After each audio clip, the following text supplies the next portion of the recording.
নমস্কার। শ্রমিক মুখোপাধ্যায়ের সম্পাদনায় আজকের গল্প প্রত্যক্ষ প্রমাণ। পুরাকালে বোধিসত্ত্ব এক গৃহস্থের বাড়িতে গরু হয়ে জন্মান। তার নাম হয় মহালোহিত। তার একটি ছোট্ট ভাই ছিল, তার নাম চূল্যলোহিত। কিছুদিন পর ওই গৃহস্থের তার মেয়ের বিয়ের তোড়জোড় করতে লাগলো। একটি ভালো পাত্রও জুটে গেল। শালুক নামে গৃহস্থের বাড়িতে একটি শুয়োর থাকত। বিয়ের দিন পাকা দেখার পর গৃহস্থ শুয়োরটিকে খুব যত্ন করে খাওয়াতে লাগলেন। তার ইচ্ছে বিয়ের দিন এই শুয়োরটাকে মেরে বরযাত্রীদের মাংস খাওয়াবে।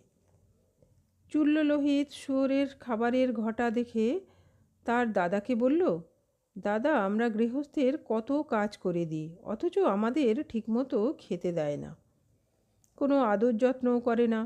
শুয়োরটাকে কত আদর যত্ন করে ভালো ভালো খাবার খেতে দেয়। মহালোহিতরূপী বোধিসত্ত্ব বলল, ভাই, তুমি তো জানো না গৃহস্থ কেন এই শুয়োরকে এত আদর যত্ন করছে। ওর আয়ু আর বেশি দিন নেই। আসন্ন বিয়ের দিন ওকে জবাই করা হবে, সেই জন্য শুয়োরটাকে খাইয়ে দাইয়ে মোটা করা হচ্ছে। কয়েকদিন পর বিয়ের লগ্ন এসে গেল। শুয়োরটাকে সেদিন সত্যিই জবাই করা হলো। চূল্যলোহিত সব দেখে শুনে তার দাদাকে বলল, তুমি ঠিক বলেছ দাদা, আমাদের আদর যত্নের দরকার নেই, আমরা যেমন আছি এই আমাদের ভালো।